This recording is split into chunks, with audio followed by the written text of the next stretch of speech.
بسم الله الرحمن الرحیم. نن زمونږ د عربی د ګرامر دوهم درس دی. په تیر درس کې مونږ د لفظ بیان او وضاحت کړی و. مونږ ویلي وو د انسان د خولې نه چې کوم آواز راوځي دې ته لفظ ویلی کیږي. بیا دغه لفظ دا په دوه قسمه و، یو هغه چې هغه معنا لري، دوهم هغه چې هغه معنا نه لري. کم لفظ چې معنا لري هغه ته لفظ موضوع ویلی، او کم لفظ چې معنا نه لري هغه ته لفظ محمل. بیا دغه لفظ موضوع دا په دوه قسمه، یو لفظ مفرد دوهم مرکب.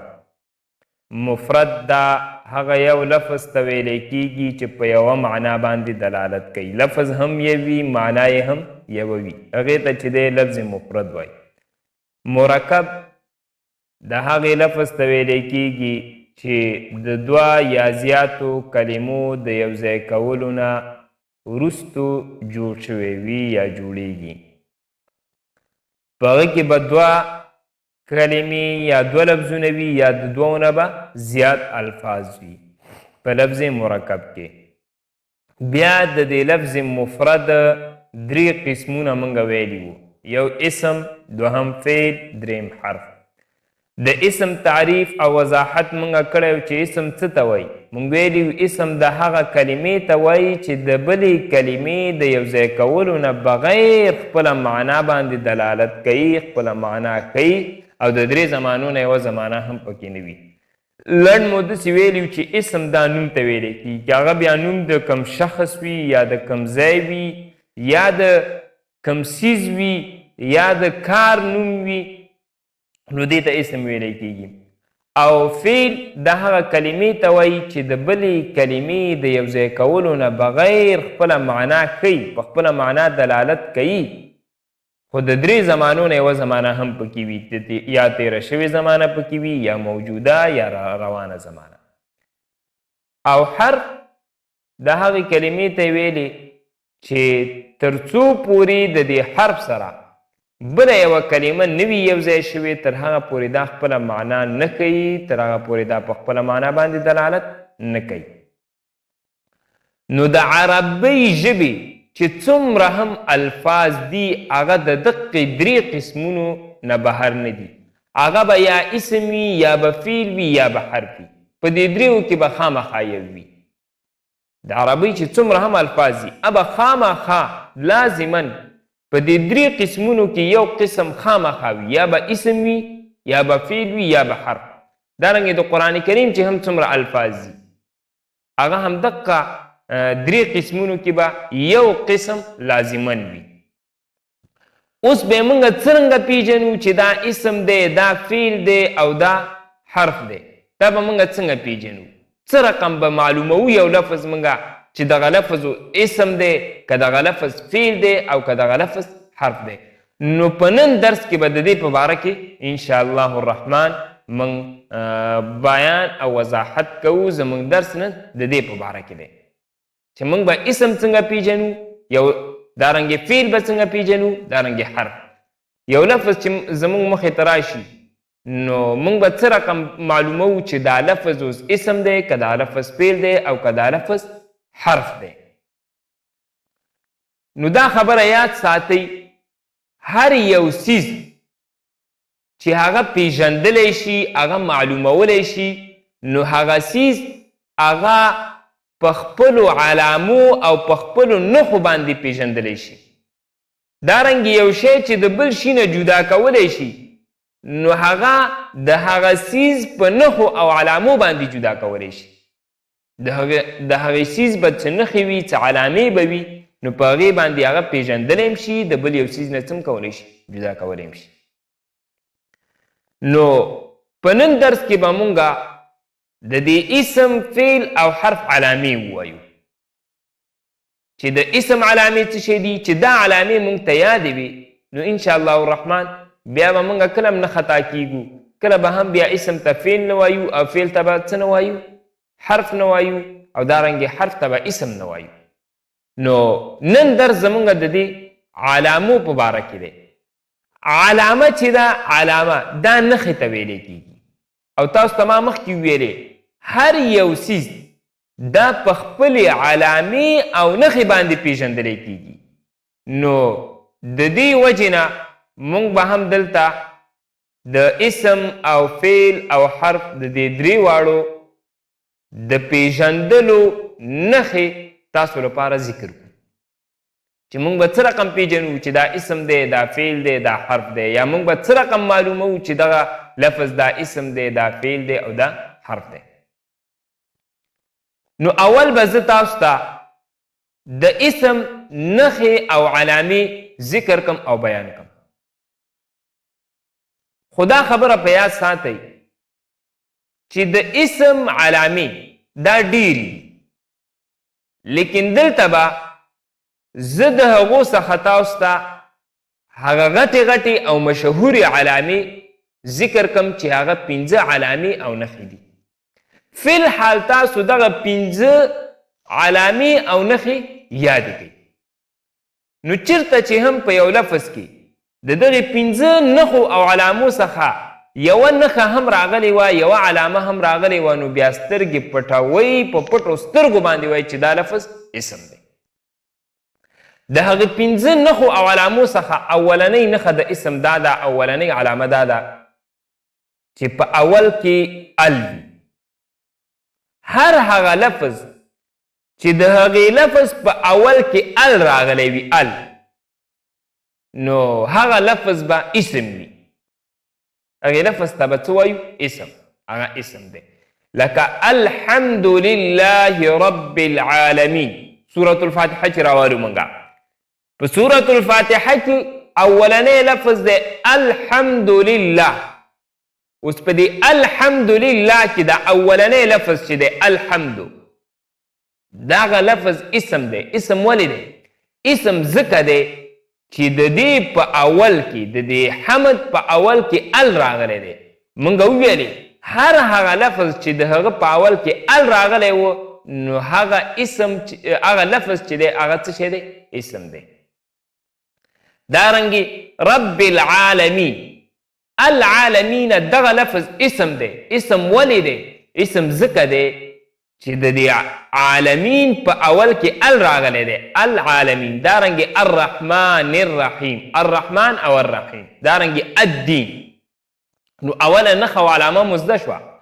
هر هغه لفظ چې د هغه په اول کې ال راغلی و، نو هغه به څه وي؟ اسم وي. دا اوله نښه او علامه د اسم ده. په فعل باندې چې دی ال دا نه داخلیږي، ال پې نه راځي. دارنګې په حرف باندې. دوهمه نښه او علامه د اسم دا ده چې په اول کې حرف جر راغلی وي. هر هغه لفظ چې د هغه په اول کې حرف جر راغلی وي، په ابتدا کې په شروع کې حرف جر راغلی وي، نو هغه لفظ به اسم وي. حرف جر دا په فعل او دارنګې په حرف باندې نشي راتلی او نه راځي. حروف جاره چې دي دا ټول په ټوله 19 دي. او دا حرف جر دا خبره میاد ساتي، دا چې په کم لفظ باندې داخل شي دا حرف جر، د دغې لفظ چې کم اخرنی حرف وي هغې حرف ته چې دی زیر ورکوي، کسره ورکوي. نو دا حروف جاره د دې په باره کې به انشاءالله الرحمن موږ وضاحت وروسته کوو په تفصیل سره. خو دلته صرف دومره یاد ساتئ د کوم لفظ په اول کې چې حرف جر راغلی و، نو هغه لفظ به اسم وي. او دا حروف جاره دا ټول په ټوله 19 دي. لیکن د هغو څخه په قرآن کریم کې 11 استعمال شوي دي. ټول په ټوله خو څو دي؟ 19 دي. لیکن په قرآن کریم کې ټول څو استعمال شوي دي؟ په قرآن کریم کې 11 حروف جاره استعمال شوي دي. نو فی الحال به موږ همدغه 11 حروف جاره دلته ووایو. د هغې 11 څخه اولنی حرف جر هغه با زیربې دی. لکه قرآن کریم چې موږ کولاو کو هلته لیکلی شوي بسم الله، د دې ځینه موږ شروع کوو. نو په دې بسم الله الرحمن الرحیم کې چې کومه دغه په اول کې په ابتدا کې په شروع د دې بسم الله کې کومه با د با زیربې دقه با زیربې دا حرف جر دی. اوس دا حرف جر دی په اسم باندې داخله شوی ده. دغه اسم چې دی دا لفظ اسم دا په خپله اسم دی. اسم ولې دی؟ ځکه چې په دې باندې به حرف جر داخل شوی دی. او موږ وویلې حروف جاره چې په کوم لفظ داخل شي د هغې اخرني حرف ته زیر ورکوي. اوس د دې اسم چې کوم اخرنی حرف دی میم هغه ته زیر ورکړی دی. دا اولنی حرف جر و چې موږ تاسو ته ویلي. دوهم لام زیر لی لکه الحمدلله. په دې لله کې چې کوم دا اولنی لام دی دا حرف جر دی. لفظ الله کې چې کوم هغه د آخر کې حرف ها د هغې ته زیر ورکړی دی. دریم حرف جر هغه واو زبر وا دا دی لکه والعصر. عصر دا لفظ اسم دی. ولې اسم دی؟ ځکه چې واو حرف جر پې داخل شوی او د دې واو حرف جر د وجې نه په عصر اخرني حرف باندې زیر راغلی. څلورم تا زبر تا لکه تالله. په دې لفظ الله چې کومه تا داخله ده. دارنګې کاف زبر کا لکه لیس کمثله. په دې کمثله کې چې کوم دغه کاف دی مثله اسم دی. ولې اسم دی؟ ځکه کاف حرف جر پې داخل شوی. شپږم من لکه من المؤمنین رجال صدقوا. من المؤمنین دا المؤمنین اسم دی. یوه نښه خو دا ده چې من حرف جر پې داخل شوی دی. دوهمه نښه دا ده چې ال پې داخل شوی دی. دا المؤمنین اسم دی. من حرف جر په اول کې راغلی دی. اووم فی. د کم یو لفظ په اول کې چې فی راغلی و نو هغې لفظ ته به موږ څه وایو؟ اسم. لکه فی قلوبهم مرض. په دې کې چې دی دا قلوب دا اسم دی. ولې په اول کې فی راغلی دی. دارنګې اتم عن لکه یسألونک عن الاهله. دا الاهله اسم دی. ولې اسم دی؟ په اول کې عن راغلی دارنګې ال راغلی دی. نهم اله دی لکه انا لله و انا الیه راجعون. لسم علا لکه وتوکل علی الله. په دې لفظ الله چې کوم علا داخل شوی دی. یو لسم حتی لکه سلام هی حتی مطلع الفجر. دا مطلعی دا اسم دی. ولې؟ ځکه په دې باندې حرف جر داخل شوی دی چې حتی دی. نو دا 11 حروف جاره په قرآن کریم کې استعمال شوي دي. د دې 11 څخه چې کوم یو هم د یو لفظ په اول کې راغلی و نو هغې لفظ ته چې دی موږ به اسم وایو. هغه لفظ اسم دی. دا وه دوهمه نښه او علامه د اسم چې هر هغه لفظ چې د هغه په اول کې حرف جر راغلی و نو هغه لفظ به اسم وي. درېیمه نښه د اسم دا ده چې په آخر کې تنوین وي. هر هغه لفظ چې د هغه په آخر کې تنوین راغلی و په آخرني حرف باندې د یو لفظ په آخرني حرف باندې څه راغلی و؟ تنوین. نو دغه لفظ به څه شی وي؟ اسم. د تنوین نه مراد ګوره 2 زورونه دي، 2 زیرونه او 2 پیشونه. که د یو لفظ په آخر باندې 2 زورونه راغلي یا 2 زیرونه راغلي یا 2 پیشونه راغلي د دو څخه چې هر یو راغلی نو هغه لفظ به اسم وي. دا نښه او علامه د چا ده؟ د اسم. دا تنوین په فعل او حرف باندې نه راځي. لکه زیدون. زید دا اسم دی. ولې آخر کې تنوین دی. محمدون اسم دی. ولې؟ ځکه په آخر کې تنوین دی. شجرون، بیتون، بابون، رجلون، امرأتون. دا ټول اسمونه دي. د دې ټولو په آخر کې چې دی 2 پیشونه دي. څلورمه نښه د اسم هغه دا ده چې د یو لفظ په آخر کې تا متحرکه وي. د تا متحرکې نه مراد هغه ګرده تا ده چې یو خوا پرته تا وي. پرته تا مراد ته نه ده، هغه ګرده تا. د یو لفظ په آخر کې چې ګرده تا راغلی وه نو هغه لفظ به اسم وي. او د دې تا نه چې کوم مخکینی حرف وي هغه به هم څه وي؟ متحرک وي. لکه ضاربتون. دا ضاربتون دا اسم دی. ولې اسم دی؟ ځکه چې د دې په آخر کې ګرده تا راغلی ده. تا متحرکه راغلی ده. تا مدوره راغلی ده. او دوهمه نښه هم پکې شته ده که ستاسو فکر وي. هغه دوهمه نښه څه شی ده؟ اوس موږ وویلې مخکې. څلورمه نښه چې موږ ویلې هغه تنوین دی پې. پنځم نښه او علامه د اسم هغه دا ده چې منصوب وي.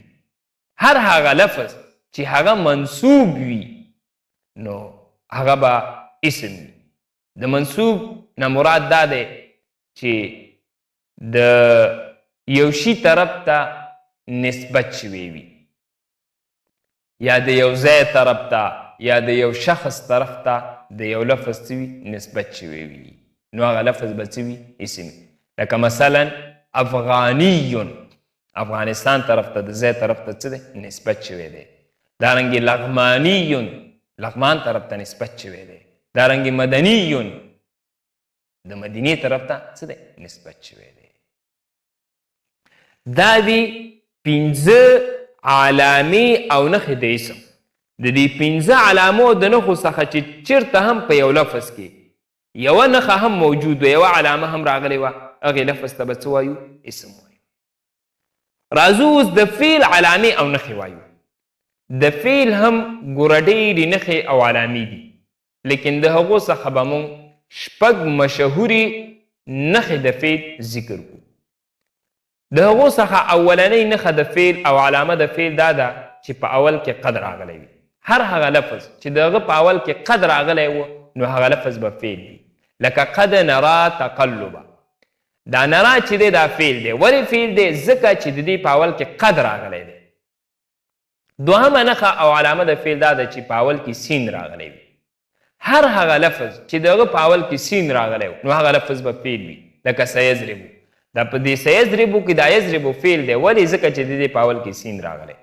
درېیمه نښه دا ده چې په اول کې سوف راغلی وي هر هغه لفظ چې دغه په اول کې سوف راغلی و نو هغه لفظ به فعل وي لکه سوف تعلمون دا تعلمون فعل دی ولې ځکه چې د دې په اول کې سوف راغلی دی څلورمه نښه او علامه د فعل دا ده چې په اول کې لم راغلی وي هر هغه لفظ چې دغه په اول کې لم راغلی و هغه لفظ به څه شی وي هغه به فعل وي لکه لم یلد ولم یولد په دې لم یلد او لم یولد کې یلدم فعل دی یولدم ولې ځکه چې د دواړو په اول کې لم راغلی دی پنځمه علامه او نښه د فعل دا ده چې په اول کې لما راغلی وي لکه لما جاء موسی په دې کې چې دی دا جاء فعل دی ولې ځکه چې د دې په اول کې لما راغلی دارنګې لن دا 6مه نښه او علامه ده چې په اول کې لن راغلی وي هر هغه لفظ چې دغه په اول کې لن راغلی و هغه به څه شی وي فعل وي لکه لن تنالوا البر دا تنالو دا فعل دی فعل ولې دی ځکه د دې په اول کې څه راغلی لن راغلی نو دا وي 6 علامې او نښې د فعل د دې نه علاوه نورې هم شته دی خو دا هغه مشهورې او غټې غټې نښې او علامې موږ تاسو ته د فعل ذکر کړلي چېرته چې هم د دغې 6 نښو او علامو نه کومه یوه نښه او علامه په یو لفظ راغلې وه داخله شوې وه نو هغې لفظ ته به څه وایو فعل وایو اوس راځو د حرف علامو ته په کوم یو لفظ کې چې د اسم او فعل علامې نه وي نو هغه لفظ او کلمه به حرف وي بس دا د حرف علامه ده هر هغه لفظ چې په هغه کې نه د اسم د علامو څخه کومه علامه او نښه راغلي وي او دغه شان نه د فعل د علامو او د نښو څخه کومه نښه او علامه راغلې وه نو هغه لفظ به څه وي هغه به حرف وي لکه من او اله اوس دا من او دغه شان اله دا دواړه حروف دي حرفونه دي ولې حرفونه دي ځکه په دې دواړو کې نه د اسم د علامو څخه کومه علامه موجود ده او دارنګې نه د فعل د علامو څخه دا موږ چې دا کوم مې 5 علامې د اسم ویلې او 6 علامې د فعل په دې 11 واړو علامو کې یوه علامه هم په دې دواړو کې موجود نه ده چې موجود نه ده نو دا څه شی دي حرفونه دي د دې حرف د راوړلو څه فایده ده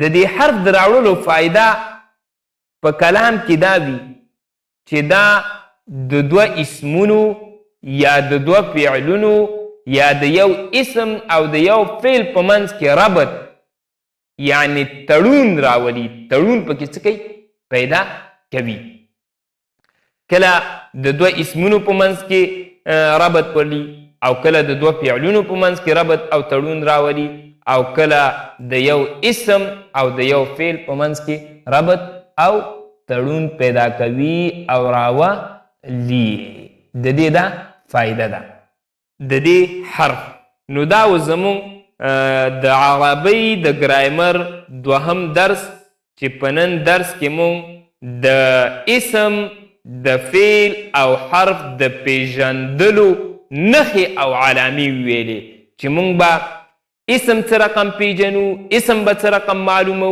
دارنګې فعل به څه رقم معلومو پیژنو به، او دغه شان حرف به څه رقم معلومو او پیژنو به.